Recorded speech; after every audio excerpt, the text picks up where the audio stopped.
Alrighty, ladies and gentlemen, it is time for a full gear review.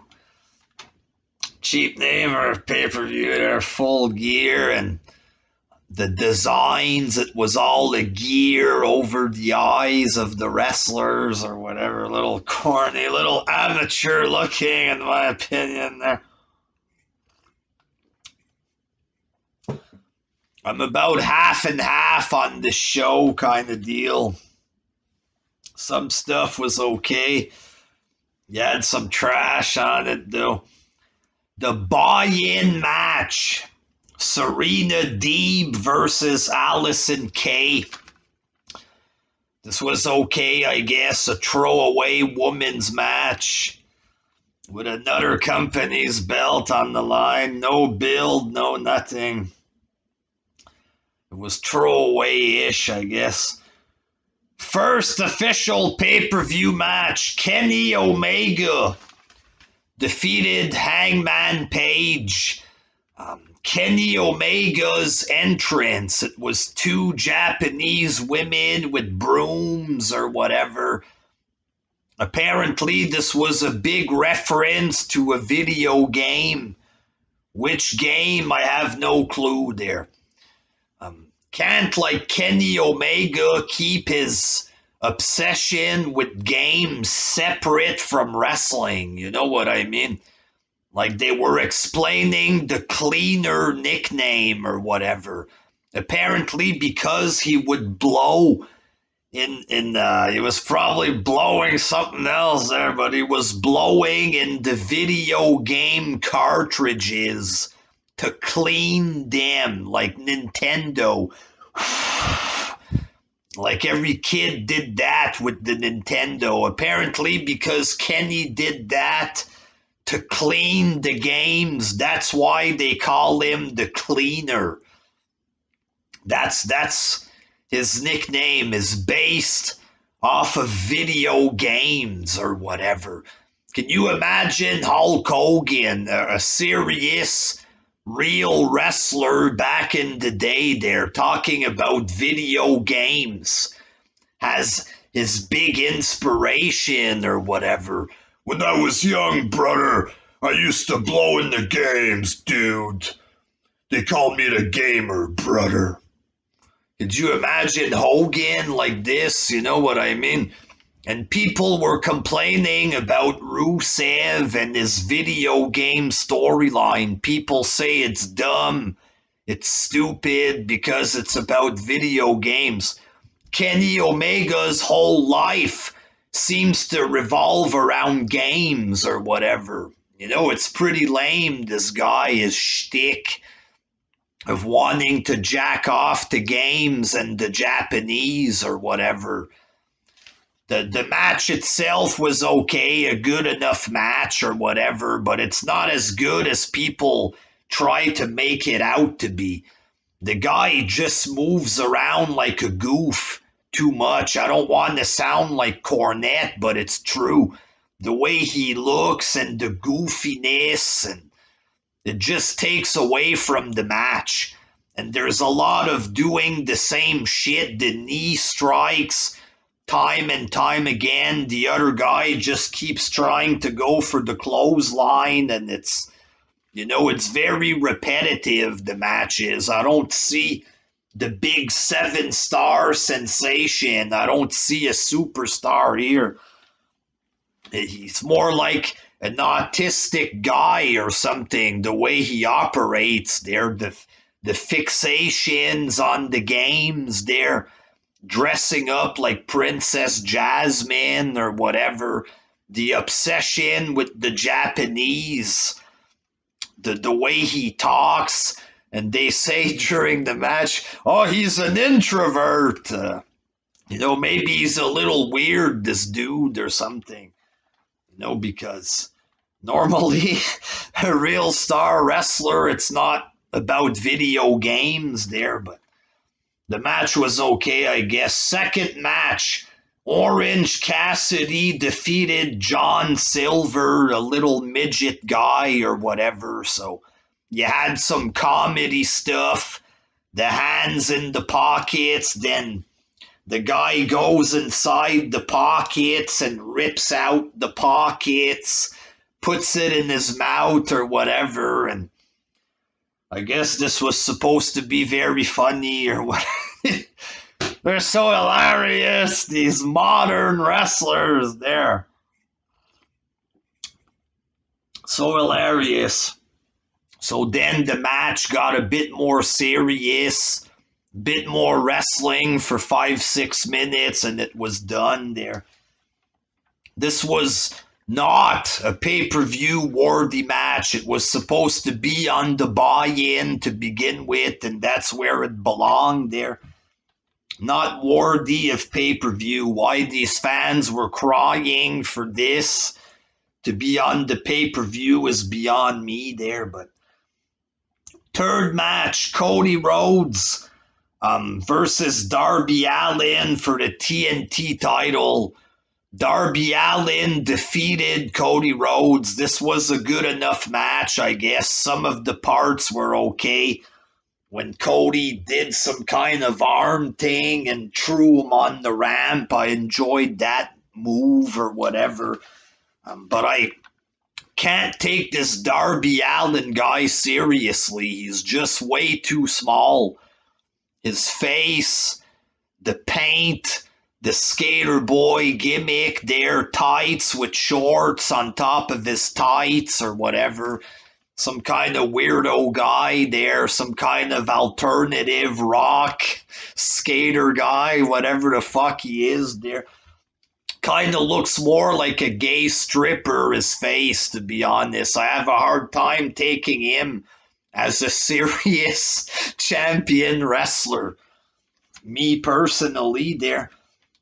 But when the match was done, they had a good enough match, but then Cody Rhodes made it look silly and weird. He gets down on one knee and presents the belt to him. Looks like he was proposing marriage, for God's sakes, down on one knee and gave him the belt. The way he did it, it just looked very fucking lame or whatever. And then Taz comes out. He's like, get me a bag because I'm going to barf or something like this. Enough with the emotion and the crying because Cody does that every fucking match. And it's getting pretty phony and lame at this point there. And then they got beat up or whatever by Cage and Ricky Starks. And then Big Will Hobbs made the save. Will Hobbs, a complete unknown Will Hobbs. This guy came out like a month ago. He made the save, a big hero apparently. Nobody knows who he is, the hero that nobody asked for or whatever. He came out to save, I think, Moxley a few weeks ago or something like this. And then he wasn't even on the show, wasn't on Dynamite for like a month or two. And he shows up at a pay-per-view to save Darby Allin. Like, who the fuck is this guy there? Nobody knows who he is. And he's not even wrestling on the show. He comes out to save people. Okay, fuck. What the fuck is this? But anyway, there, Darby Allin. Some of the AEW fans like him. They should be happy he won the belt. But the way Cody Rhodes got down on one knee, it just looks stupid and silly. It takes away from the match. And then Darby Allin gets his ass kicked after he wins or whatever. But fourth match, Hikaru Shida defeated Nyla Rose, and this was just a bad wrestling match, low quality wrestling or whatever. It was slow, it was cheap. I was glad it's over, way too long and just not good. Fifth match, the Young Bucks defeated FTR. This was an okay match, I guess. You know, Meltzer was probably enjoying this, probably gave it 6 stars. Me, I just thought it was a long-ass match, you know what I mean? Very long. There wasn't as many dives kind of deal because FTR don't do that stuff. But like, it was kind of halfway between circus and wrestling. There was still some circus stuff with the Young Bucks, but all these moves and it finishes with just a plain super kick. One of the FTR guys tried to do a dive and it backfired, and the other one was barefoot with a like a messed up ankle, gives him a cheap looking barefoot super kick, and that's how the match ended. So that's one of the problems. All these maneuvers, head bumps, and they get right back up, and then it finishes with a weak looking super kick. You know what I mean? And the Young Bucks, they don't really do wrestling. You know, like apart from 100 arm drags at the beginning of the match, it's mostly strikes, repetitive strikes, kicks, and dives, and there's like barely any real wrestling, just weird unorthodox stuff or whatever.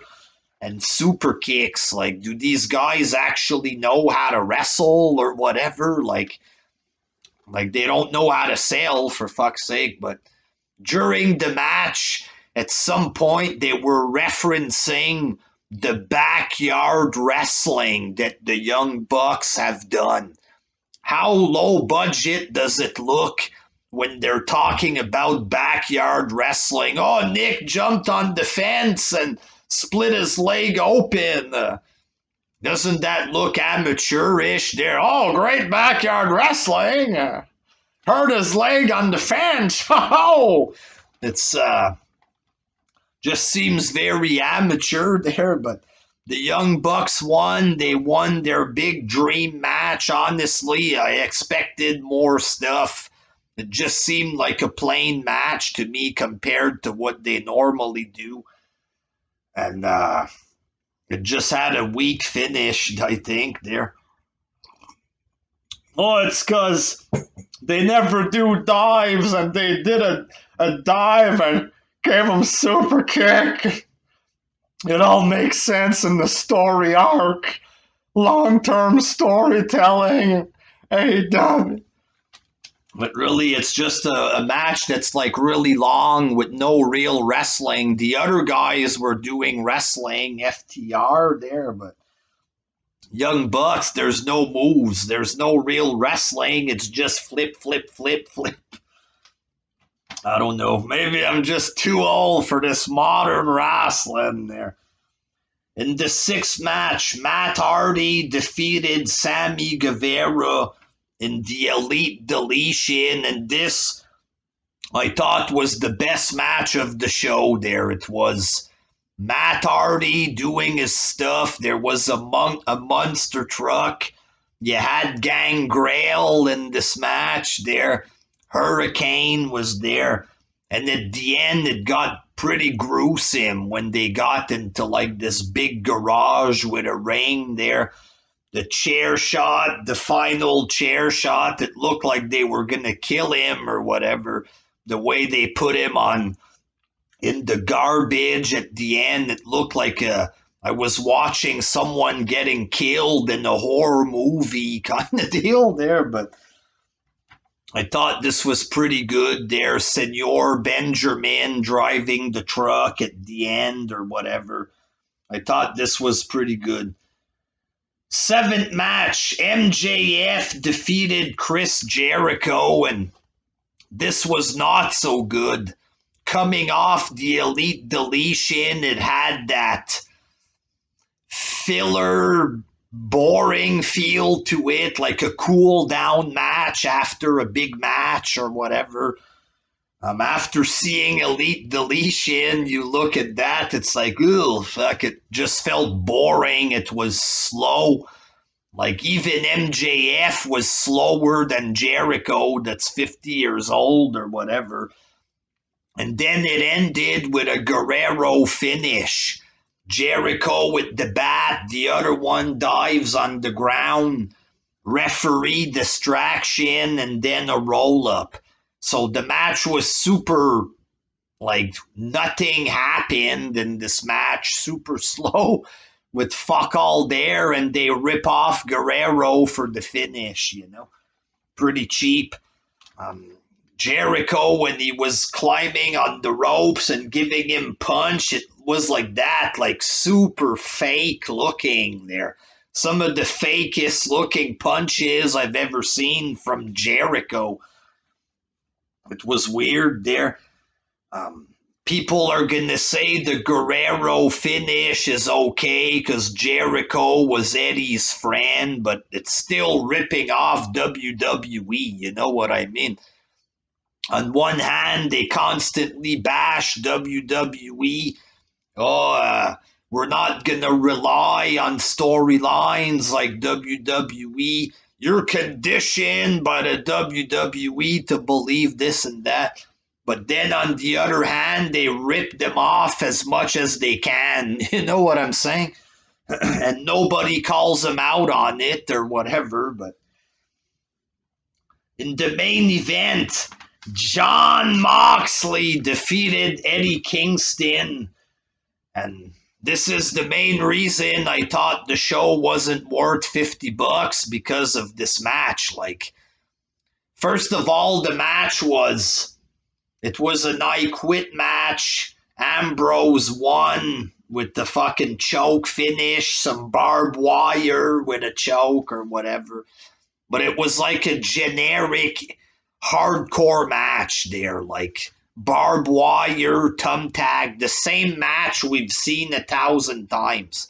It's like I said, it was like a TNA quality hardcore match. It wasn't anything great. It was just cheap kind of feel to it with hardcore stuff that we've already seen 10,000 times. Why would they put this as the main event of a pay-per-view? I have no idea. Just a filler match for the world title, just while they wait for Kenny or whatever. This is what this was. And Eddie Kingston, some fans like him because he can cut a bit of promo or whatever, but he's not a good wrestler. The guy looks like a jobber big time. The way he was wearing that outfit or whatever just looked like a complete jobber from an indie fed, like straight up, like a small time indie fed.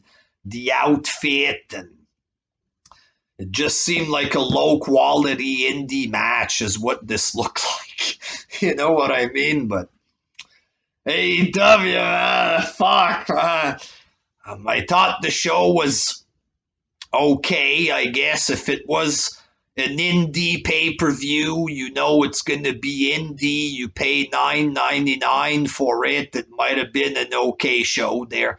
But for $50, and to claim that this is amazing and that it's better than WWE, for $50, I would say that this was a joke. You know what I mean? If that's what it is, there's a lot of crap. Some stuff was okay, but was it an amazing show? No, probably I would rate it as okay, like a 5.5 out of 10 kind of deal or something. But I'm sure Meltzer will give it 25 stars for each match, and every match is going to be claimed that it was amazing and super great, but it's low quality, a lot of it.